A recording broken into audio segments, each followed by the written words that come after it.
भाई लोगों, मैं यहाँ का नया नहीं हूँ। मैं यहाँ 2003 में इस छात्रावास में आ चुका हूँ, पढ़ चुका हूँ। मैं 1 साल यहाँ पर रह चुका हूँ। पोस्ट मैट्रिक तो शायद मैंने छोटी बेटा पर 2007 में तो वहाँ था महावीर नगर में, फिर पहले बाहर चौकी, फिर उधर, फिर तो मैंने बहुत सारी चीज़ें देखी। मैं रतलाम में 2003 में आ गया था एज ए स्टूडेंट, छात्र के रूप में आ गया था। मैं यहीं सामने पढ़ा हूँ। मैं 4 साल उत्कृष्ट विद्यालय में। यहाँ से पढ़ने के बाद फिर 2007 में हमने कॉलेज में एडमिशन लिया था।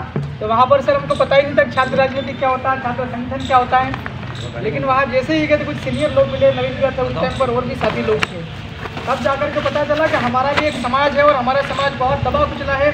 हमारे भी स्टूडेंट बहुत ज़्यादा और बहुत स्टूडेंट कॉलेज में जाते हैं, उनको लोग बहुत डराते हैं कॉलेज के अंदर में, दूसरी अपर कास्ट के लोग। तब फिर मैंने वहाँ पर महसूस किया कि नहीं, हमारा भी सब पिछड़े तबके का, आदिवासी का भी एक छात्र यूनियन होना चाहिए।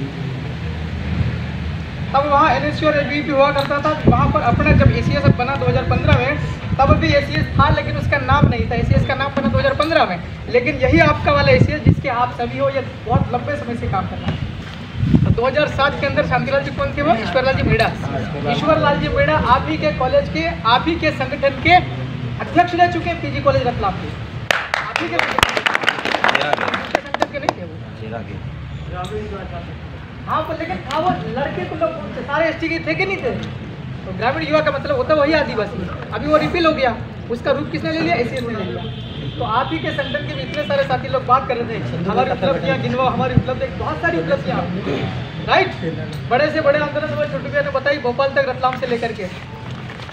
और मैं दोबारा किया हूँ, मैं BCom भी किया हूँ, BA भी किया हूँ। मैं दोबारा BA में मैंने एडमिशन लिया था अपने ख्याल से 2010 में।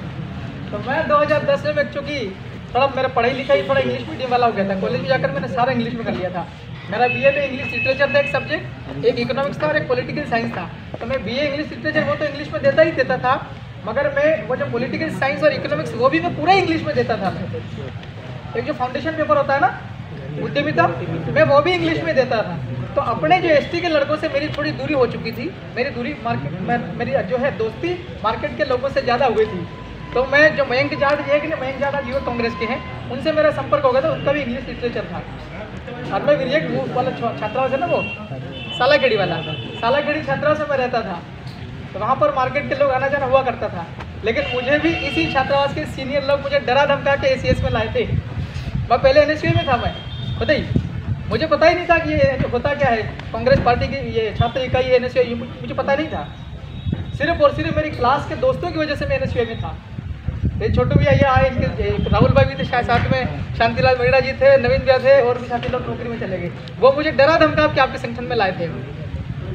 अगर मान लो मैं तब से ही आपके संगठन, मतलब अपने आदिवासी छात्र संगठन में नहीं जुड़ता, अपने छात्रों के बीच में अगर मैं नहीं आता, अपने लोगों के बीच में मैं नहीं बैठता, तो क्या मैं आज छोटी मोटी जो गतिविधियां कर पा रहा हूँ, मैं कर पाता क्या? नहीं।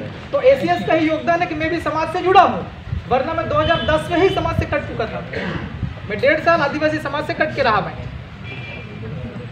उसी दौरान फिर ACS से जुड़ने के पहले भी संघ के लोगों का भी आना जाना रहा, तो मैं उधर भी जुड़ा हुआ था। मैं RSC की 2 ट्रेनिंग कर चुका हूँ, प्राथमिक वर्ग और प्रथम वर्ग। अब सोचिए, एक आदमी को जब शिक्षा ही उसको उस टाइप की मिलेगी, क्या वो आपके समाज के साथ में रह सकता क्या? जब उसको शिक्षा ही दक्षिणपंथी वाली मिल रही, मंदिर मस्जिद वाली मिल रही है, तो क्या वो समाज की चीज़ों को समझेगा क्या? तो मैं समाज से जुड़ा हूँ ACS की बदौलत। तो आपका समाज, आपके जो संगठन पूरी दुनिया में बज रहा है। और पूरे पश्चिम मध्य प्रदेश की बात करूँ, 5-7 जिले की, रतलाम, झाबुआ, अलीराजपुर, धार, भड़वानी, खनकोट, खंडवा और इंदौर भी आधा। तो इसमें रतलाम का विशेष नाम आता है। आपको पता होना चाहिए कि झाबुआ जिला मेरे ख्याल से 90% लोग पूरे जिले के ST के लोग हैं। कितने? 100 में से 90 लोग आदिवासी झाबुआ जिले में। बड़वानी में मेरे ख्याल से, मेरी जानकारी के मुताबिक 100 में से 95 लोग आदिवासी हैं। कितने? और रतलाम में कितना पता है? रतलाम जिले में कितना ST? All of you are students, who can tell? कौन बता सकता है रतलाम जिला का ST कितना % है? कोई हाथ तो खड़ा करो, भला आंकड़ा झूठा जो भी है, मेरा 80% चंदू के मुताबिक 80%। और रतलाम जिला का ST 70%। कितने हाथ खड़ा करो?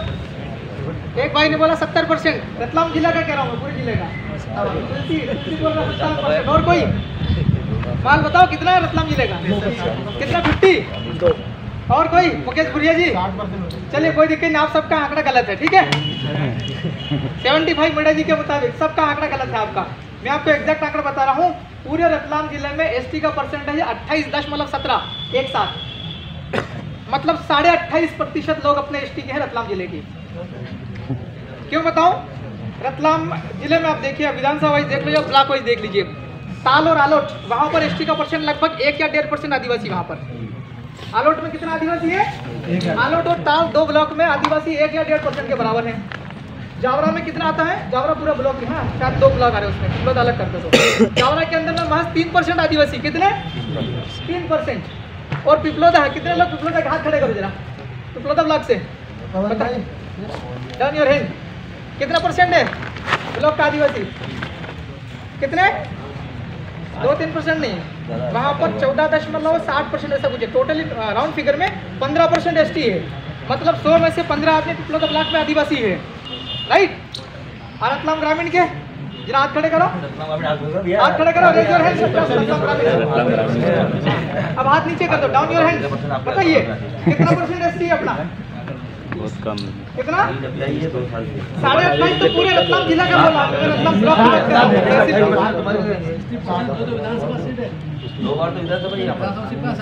चलिए ठीक, कोई दिक्कत नहीं। आपका थोड़ा ये जो आंकड़ा वाला है थोड़ा सा कमजोर नॉलेज है इसका। लगभग 23% रतलाम जिला का एसटी है। कितना? 23%। एसटी तो सर अभी हुआ, 2-4 साल अटेम्प्ट हुए, बाकी पहले जनरल था, राइट। अब सैलाना का कितने? सैलाना ब्लॉक से रेज योर हैंड, हाथ खड़े। सैलाना कितने एसटी है?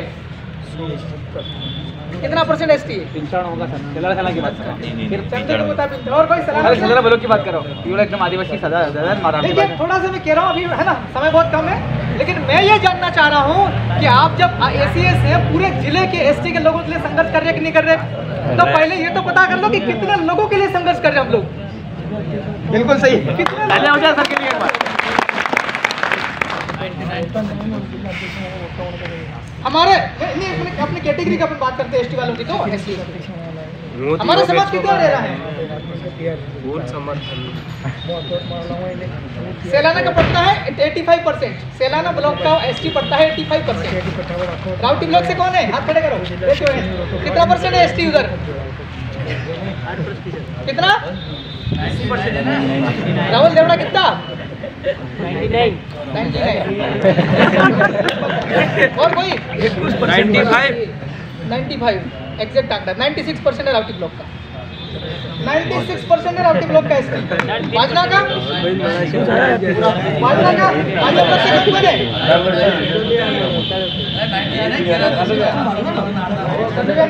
और कोई?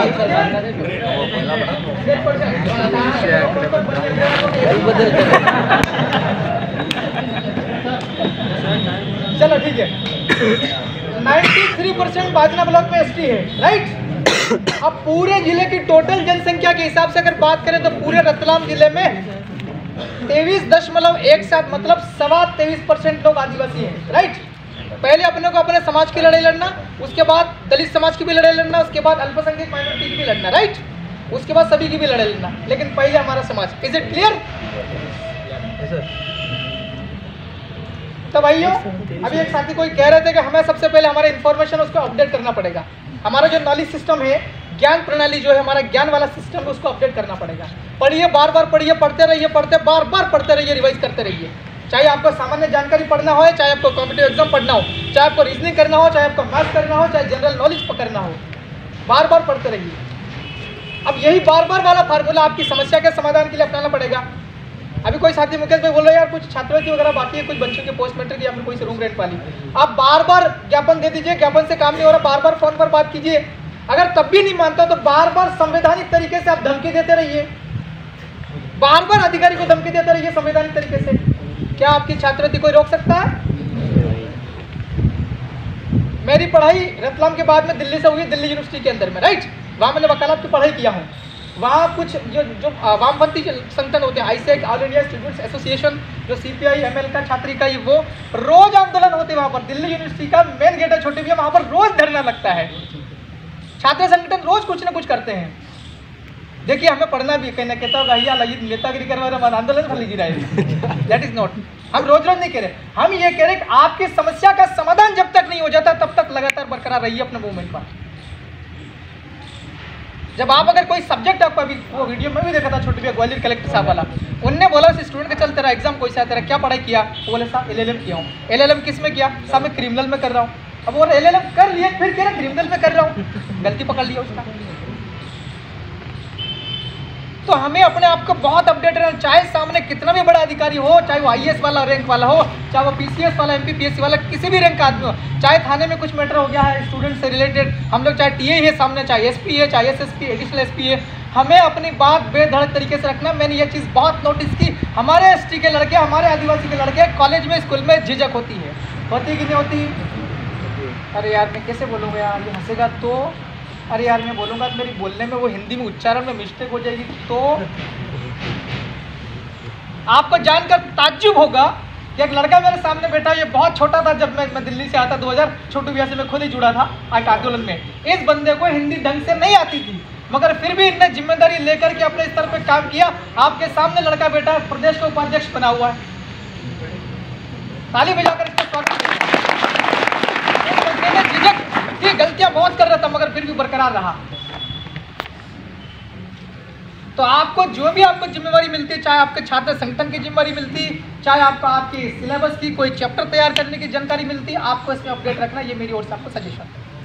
अब मुझे कुछ मेरी ओर से मैं एक एडिशन ये करना चाहता था, आपको ACS तो चलाना ही चलाना, आपके छात्रावासों की तमाम प्रकार की समस्या है। मैंने जब जो उसकी मौत हो गई थी रोहित बेमला की, और मैंने कुछ छोटे भी छात्र आप निमुच में थे, मैंने रतलाम जिले के छात्रावासों का दौरा किया था। वहाँ पर मुझे एक समस्या मिली थी कि छात्रावासों की हालत बहुत ज़्यादा खराब थी।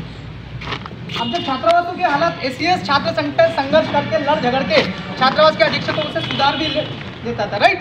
लेकिन एक समय बाद 2 महीने बाद 3 महीने बाद छात्रावासों की हालत वैसी वापस खराब हो जाती। उसके लिए कौन जिम्मेवार है?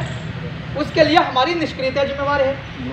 ये छात्रावास से मान लो ये अधीक्षक साहब बैठे थे, एक तो यहाँ पर प्यून होगा ना, वाटरमैन होगा, ये ऊपर झाड़ियाँ हैं। अब सवेरे हम लोग सफाई कर देते हैं मान लो, राइट, बिल्कुल क्लीन हो गया। अब वापस ये पत्तियाँ गिरेगी नीचे, वापस आंगन में कचरा होगा या नहीं होगा? तो एक चौकीदार की ड्यूटी है कि नहीं वापस साफ करना रोज। तो जब छात्रावासों में कोई समस्या आ रही, छात्रावास भवन में भी, छात्रा से बच्चों के खानों की, छात्रा से बच्चों की और किसी योजना के तेल साबुन की, तो इसके लिए आपको बार बार लगातार काम करना पड़ेगा कि नहीं करना पड़ेगा? एक तो हमारी ये जिम्मेवारी बनती है कि हमारे कॉलेज में मान लीजिएगा ACS आदिवासी छात्र संगठन का कॉलेज प्रभारी मान लीजिए मुझे बना दिया, पीछे कॉलेज है कॉमर्स कॉलेज, तो मेरी ये जिम्मेवारी है कि पूरे कॉलेज में कितने बच्चे ST के हैं, उस बच्चे का नाम, उसके पिता का नाम, उसके गांव का नाम, उसके जिले का नाम, अगर अन्य जिले का तो भी उसका कॉन्टैक्ट नंबर, उसका कॉलिंग नंबर, उसका व्हाट्सएप नंबर, उसके रिश्तेदार का भी एक नंबर होना चाहिए। ये ACS के छात्र पदाधिकारी की जिम्मेवारी है। आप सिस्टमेटिक तरीके से काम करो। कैसे हमारा समाज आगे नहीं बढ़े, कैसे अधिकारी लोग दबाव में नहीं आए, सरकार प्रशासनिक अधिकारी हमारा दमन करते, लेकिन आप और हम लोग अगर सिस्टमेटिक तरीके से काम करते हैं तो सरकार का दमन हम कर सकते हैं, उसको हम दबा सकते हैं, ठीक। और मेरा एक सजेशन आपके लिए यह है कि आप एक लाइब्रेरी खोलें ACS के नाम से। अभी दिनेश भाई के लिए जोरदार तालियां, उन्होंने जौहर नाम से वो भी क्रिएट हो जाए, लोगों को अच्छा प्लेटफॉर्म मिल जाए काम करने का, मेहनत करने का। मेरी ओर से आप एक सजेशन ये है, आप एक लाइब्रेरी खोलें कहीं पर भी रतलाम जिले में, चाहे रूम रेंट पर ले लो, उसका किराया तो ये जुगाड़ हो जाएगा। आप कोचिंग खोल लीजिए PSC का, और उसमें एक लाइब्रेरी वाला सिस्टम कर लीजिएगा। उसके अंदर में मैं मेरी ओर से 10,000 रुपये डोनेट करूँगा, लेकिन मैं उसकी किताबें ला करके आपको दूंगा, कैश नहीं दूंगा। मैं 10,000 में से 5,000 रुपये की किताबें मैं आपको कॉम्पिटिटिव एग्जाम्स की दूंगा, रीजनिंग वाली, मैथ्स वाली है ना, क्या बोलते हैं सामान्य ज्ञान वाली, जो लग रही है आपको है ना, बहुत सारे पटवारी, police, MPPSC, UPSC, railway, banking, बहुत नौकरियां हैं, अर्ध सरकारी भी मिलती हैं, राइट। उसके लिए 5,000 की प्लस 5,000 की आपको क्रांतिकारी लोगों की जीवनियों के बारे में, आंदोलन कैसे होते हैं, क्यों होते हैं, सामाजिक चीज़ें क्या होती है, सामाजिक क्रांति कैसे आती है, समाज आगे कैसे बढ़ता है, उसको लेकर के। तो 5 और 5 10,000 की मैं आपको बुक्स डोनेट करना चाह रहा हूँ, लेकिन आप पहले एक लाइब्रेरी शानदार खोल लीजिएगा, ठीक। और आज जो साथी लोग जिन आज जिम्मेवारियाँ मिल रही हैं, जिन आदिवासी छात्र संगठन की जिम्मेवारियाँ मिल रही हैं, वो अलर्ट हो जाए। अपने खुद की पढ़ाई बहुत ज़्यादा करना, दूसरों के आसपास के लड़कों की पढ़ाई का भी आपको मॉनिटरिंग करना है। पता चला कि हम लोग केवल उसी में रह गए, आंदोलन में, और हमारी खुद की पढ़ाई नहीं हुई, तो दुनिया हंसेगी कि नहीं हंसेगी। इसलिए जो भी छात्री लोग जिनको पदाधिकारी बना रहे हैं, आपको बहुत पढ़ना है, बार बार पढ़ना, आपका सिलेबस हमेशा तैयार रखना, आपका सब्जेक्ट तैयार रखना, राइट। और फिर दूसरे बच्चों की भी पढ़ाई की आपको होना चाहिए कि किसकी पढ़ाई कैसी चल रही है। मान लीजिए मुकेश जी अध्यक्ष है, मैं भी एसीएस का जुड़ा हुआ, मेरे पास में सिलेबस नहीं, मेरे पास में गाइड नहीं, मेरी एग्जाम आ गई है, तो ये भी एसीएस के लोगों की जिम्मेवारी है कि किसी के पास में 20 क्वेश्चन नहीं है तो उसका अरेंजमेंट करके दो। पहले हम लोग पढ़ते थे छोटू भैया, सुनील सूर्या वहाँ पर उसका एबीवीपी उसके नाम से वो बना के देता था लड़कों को, पेपर बांटता था, वो तैयारी करवाता। अभी भी हो रहा है क्या? तो भैया एसीएस का चल रहा है कि नहीं चल रहा है? एसीएस का चल रहा है, ऐसे दे रहे कि नहीं दे रहे आप लोग? नहीं देते हो, देखिए ये प्रकृति का नियम है। आप लोग आगे बढ़ोगे, आपको लोग लाते मारेंगे, लोग आपको धक्के मारेंगे, लोग तालियां देंगे, लेकिन फिर भी आपको आगे बढ़ना है। सारे लोग सहयोग नहीं देंगे, थोड़े बहुत सहयोग देंगे। जब भोपाल भी बैठक में जाते कर्मचारी फोन नहीं उठाते।